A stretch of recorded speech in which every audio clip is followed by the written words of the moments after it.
Good afternoon, everyone. Thanks for joining us today at 5 o'clock Melbourne time for me. I'm Isabella. I'm from our partnerships team at Plan Partners, so thanks for joining. We wanted to do this really, I'm going back on the slide. We really wanted to just do this session. We get a lot of invoicing questions, the processes and things like that, manual claims, reimbursements. So we really just wanted to sort of break down that for you, give a couple of tips on the dashboard and how best to get things processed. So we'll take you through all of that in today's session. We will have some time for question at the end, so if you do want to go through anything, please let me know. Just pop yourselves off mute for that at the end of the session. My colleague Riddy as well will be here today. She'll post in the chat function, so again, if you want to pop anything into there, she's there to answer that and help you out as well. Firstly, we want to acknowledge the traditional owners of country throughout Australia and their continuing connection to land, sea and community. We pay our respects to them and their cultures and to elders past and present. Just quickly, as always, a quick introduction to Plan Partners. So look, we do plan management and support coordination services for our NDIS participants across Australia. We are open till 8 p.m. Monday to Friday. Call us, email, live chat, get in touch with any questions that you do have. The other thing that we wanted to mention, we do have a new dashboard relaunching in a few weeks, so at the end of November for everyone. So a lot more visibility, transparency on invoices and things like that. So it is really exciting, so do stay tuned for some more updates coming for that. Getting into it, so when it does come to invoicing, as I said, there are a lot of different phrases and things to be across. So we'll just give a little bit of information on that for you. Obviously, invoicing itself isn't the only option that participants have for a service to be paid.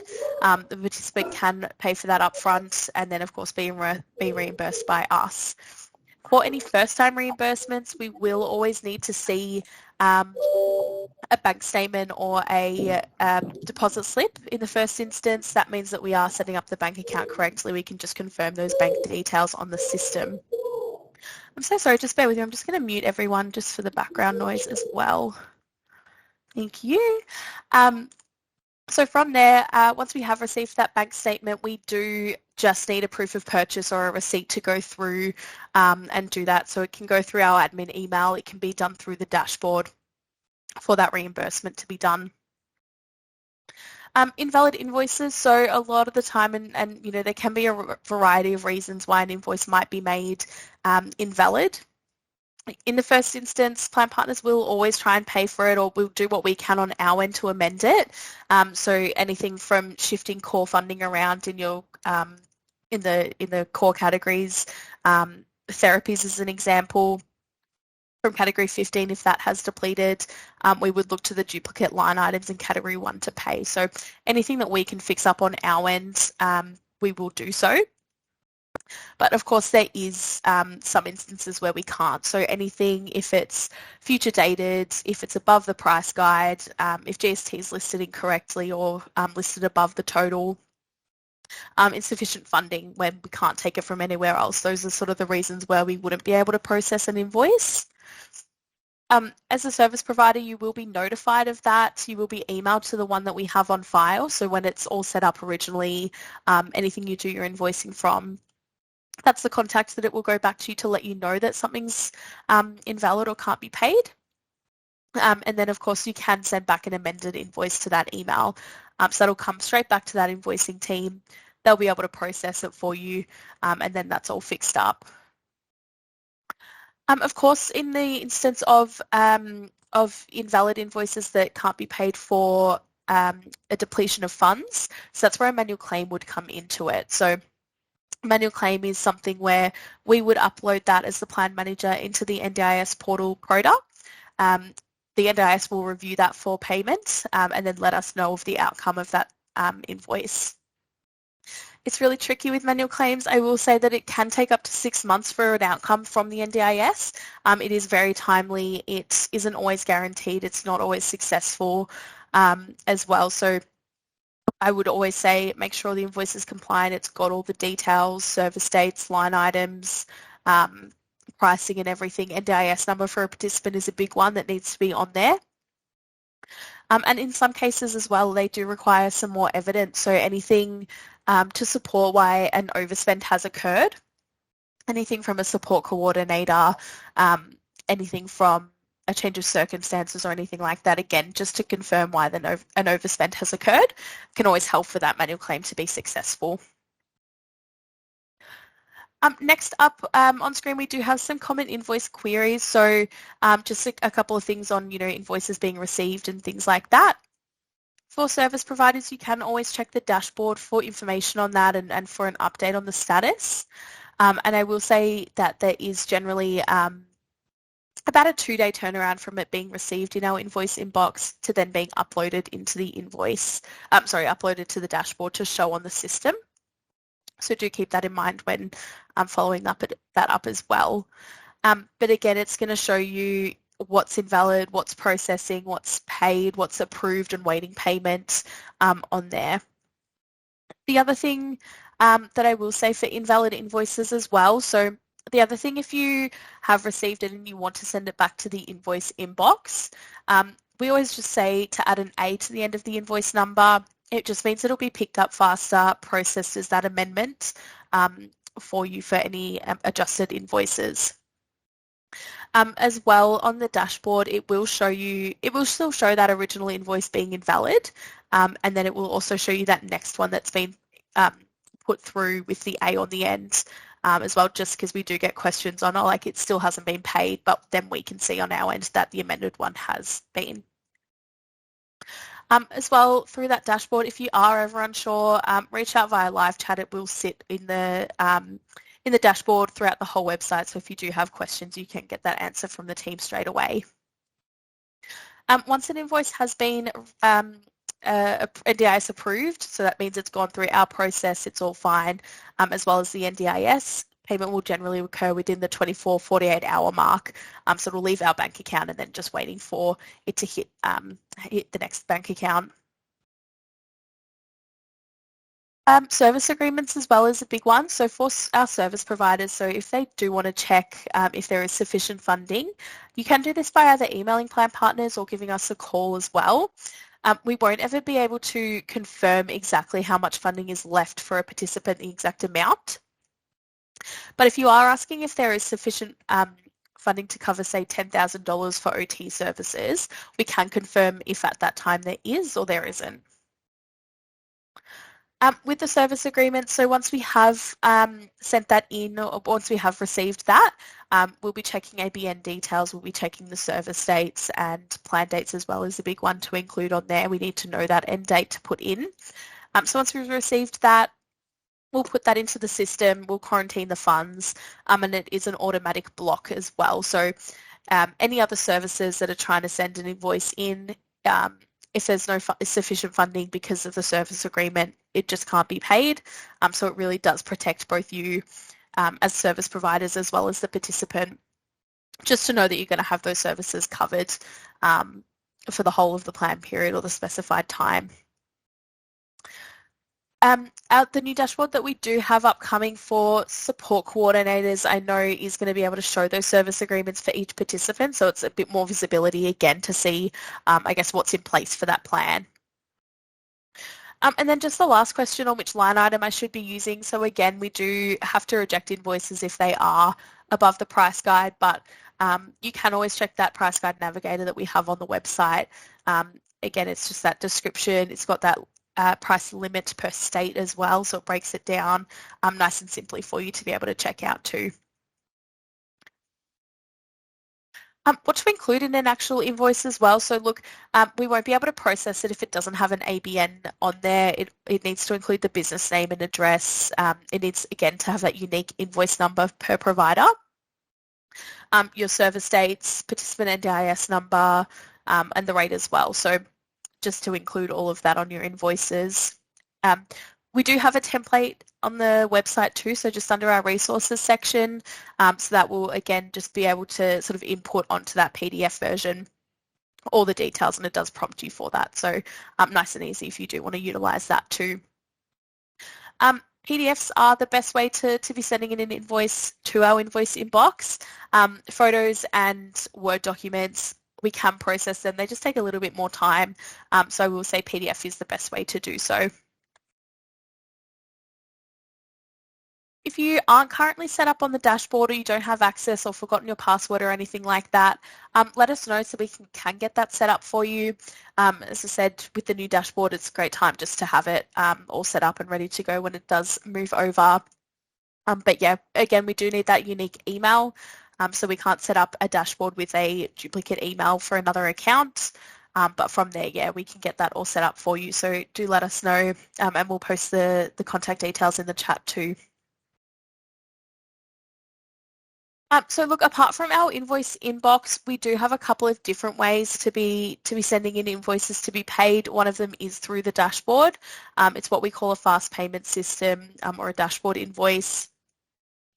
It is, I would say, more beneficial for your sort of sole traders, smaller businesses who aren't sending too many invoices in if you are happy to be uploading it there. So it essentially just collects the details we need to make it a fast payment to just process it as quick as possible. So you're putting in your client details, the services, the line items into the system, and it basically generates an invoice for you. So again, if you do need something sort of urgently paid, if you want that system, you can do that through the dashboard too. The other option that we do have is our flat file system. So on the other side, it is sort of more for our larger providers that are sending in excess of about 50 invoices per week. So that way it is a bulk upload. It does remove the need for individual PDF invoices. So sort of on the other side of that, it is an Excel or a CSV file to be done. And that's, yeah, a great way to do it as well. So it does get it sent in all in bulk. You would receive a report back from us to say which ones are all approved, which ones have been paid, and which ones, if there's any issue with the plan or the invoice itself. So there is that option. And if you do think it is something for you or your business to look into, again, reach out to us. We're more than happy to do a trial run, a test run, see if it's compatible with your systems as well. So keep in mind an option for that too. What email to be sending it all to? So look, I will say that our Invoice Plan Partners email, it is just an email for invoicing, so for processing. It's not monitored at all. So if you do have anything to accompany it, like a support letter or anything like that, I would say to send that to admin at Plan Partners as well. So that is all monitored. That admin email is for service providers. It's for our support coordinators, for NDIS plans and consent forms and service agreements. Admin is the one that's monitored. So invoice is just for purely processing your invoices. As well, we've got that info at Plan Partners, but that is more for our participants to get in touch with us. So don't need to worry too much about that one. But again, that's a monitored invoice as well. But admin is the best one to be sending things to. Look, I did talk about the price guide navigator already, but there is the budget calculator and that within the website, so it is free to use. You don't have to have a dashboard to access it. You know, it is great to look at for plans and plan building, plan reviews and things like that to see, I guess, how much funding is needed or how much funding can be used for a certain support. So I do encourage you to check that out too. And look, lastly, we've got your business relationship manager details or at least faces and names on screen. So really we'll put the details into the chat too to contact if you do have any invoicing questions, escalations, general inquiries or anything like that, or to set up the dashboard or anything to do with that. Please reach out to them. They're more than happy to help as well for you. Look, it does bring us to the end of the session. Obviously, as I said, we do have the time for some questions if anyone does have anything, or really if there was anything to point out in the chat function. I just don't have access to that one. There's actually no question in the chat. No, that's all good. Awesome. Well, look, thank you all for joining. As I said, reach out if you do have any questions at all. More than happy to help, but we might leave it there and let everyone get back to their day. Thanks for attending. Yeah. Thanks, I have everyone. a question. Oh, yeah, sorry. Thanks, Maria. Yes. I always used to make my invoice, my book, the classic book, the old one. But I would like like to learn how make my invoice online. Maybe here in the dashboard. I don't know. Can you? Yeah, tell me? absolutely. And look, Yeah. Maria, if you wanted to pop your email into the chat so I can reach out to you afterwards, as I said, we've got an invoice template that is quite easy to use on our website that we can send through to you, or you can access on there, because it's already got the prompts in there. It's a PDF. You can basically just type over it. So for all of your details, you can kind of save that and amend it. So if that's Okay. easier, or you've got that dashboard for uploading as well. Okay. Yeah. How I just about to create an invoice. Sorry. And here I just follow the info. Yeah. Basically, you just follow the prompts under the create an invoice on your dashboard. Okay. Yeah, and then you can input your client details and things like that. Okay. Okay, we have a look. Yeah, Yeah. of course. Look, as I said, Maria, pop your details into the chat or your email, and I can reach out to you and sort of walk you through how to do that on, sort of one-on-one session. If I send my invoice with your website, is more quick, fast to get payment? Yeah, so through the dashboard, it's a 4-day turnaround. With our invoice inbox, I think it's about 5 to 6 days at the moment for processing. So the dashboard, as I said, because it is just kind of generating a ready-made invoice, it does process faster, and it basically just goes through if there's no issues with the funding. Okay. Okay. Yeah. Beautiful. Can I ask a Thanks, question Maria. as well? Yeah, of course. So I just use Square for all my invoices just because that's linked up to all my business accounts.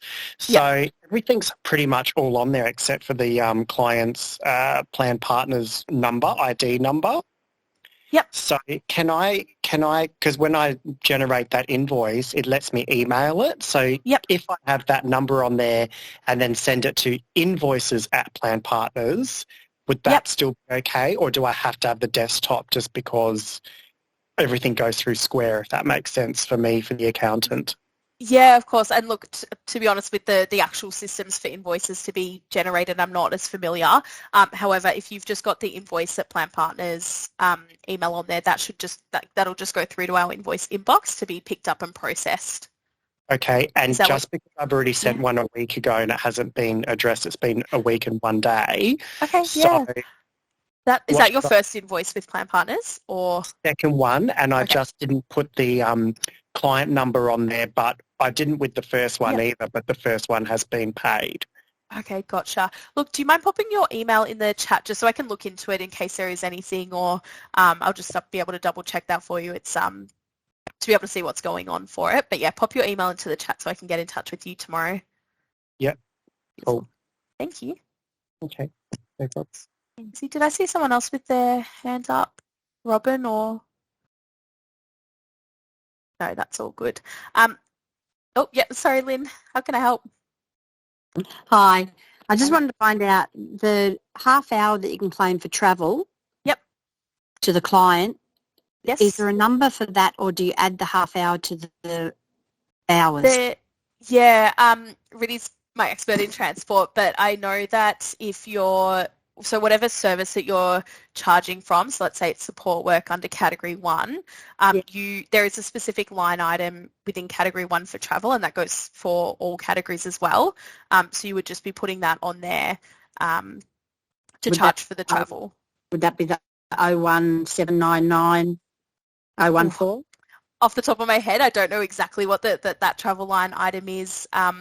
Riddy, you might know. No, what is it? States? No. I don't have it right now, but I can totally look for it just after I answer this little question on the of course, chat. no worries. And look, what I'll do is pop in our Price Guide Navigator link for everyone to be able to access again. So within that, if you're looking at Category 1 and just select Category 1, it's going to show you all of those line items that you can charge, so you can see which travel one to pick for you. So I'll just pop that into the chat. Yeah. Easy. Okay. Beautiful. Okay. All right. Robin, you've got your hand up. Yeah, I've just got a few questions, if that's okay. Yeah, of course. Yeah, absolutely. I didn't know about the line item numbers, so I gather you can find them on your website, on the dashboard? Yeah. So basically... Bookkeeper, so just, I'm not the one that's the work is for, but I just need to know, should I be consulting with the person who's organising the work, or... As in for the specific line item to charge it for? Yeah, I mean, look, as I said, with the price guide, you can look in and it's also got a description within each line item. So it's sort of telling you, like within your own business, what is most appropriate. So you can be checking in that as well. So if it's a support work during the week, there's the weekday daytime, or if there's, if it's a nighttime support work and things like that. So it does specify and it does differentiate. So you can definitely look at that for what's most appropriate for the services you're providing. Okay. And so does that mean, like, I was also wondering whether there's GST on travel, that would depend on the line item that's used. It does depend on the line item. Rita, is there GST on the travel side? No, almost, like not all, but most of the NDIS supports are inclusive of GST, as in you can't add GST on top of the service, except for when it comes to things like assistive technology or consumables that we can charge GST on. Yeah.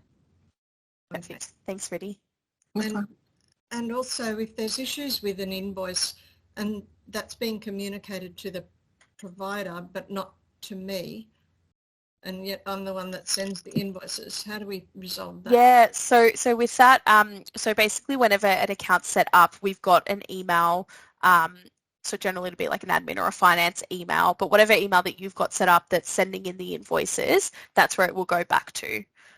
So if it does need to be amended on any, like if we need to amend it for you, Robin, we can, but it's just whatever email's been set up for your account initially.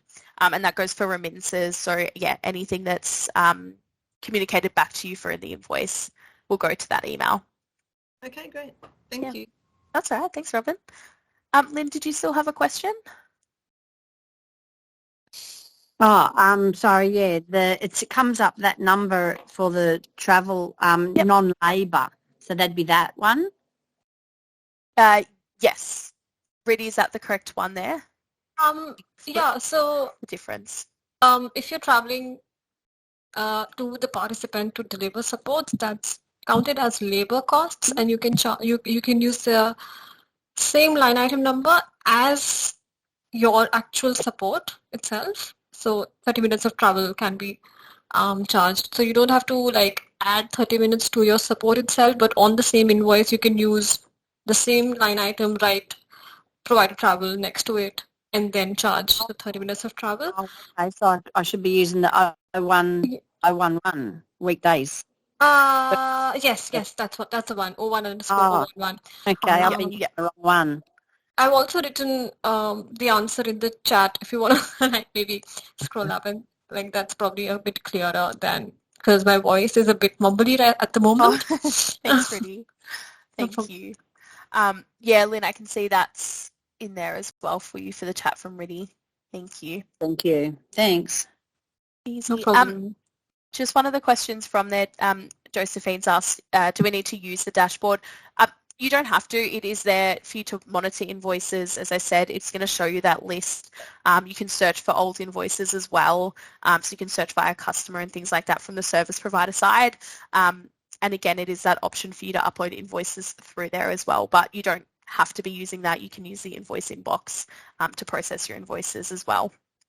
It's just there to, I guess, make it as easy as possible for you to keep track of all of that. Mm-hmm. Amazing. Robin, did you have any more questions as well, or is the hand stop from before? No, all good. No, too easy. Anyone else have any questions? We've got a couple of minutes to go. Yeah, I might do. Yes, yeah. Is it Tyron or John you're speaking to? Oh, sorry, I can't quite see. We'll go with John. Is that who's speaking? No. Oh, no, all good. Tyran?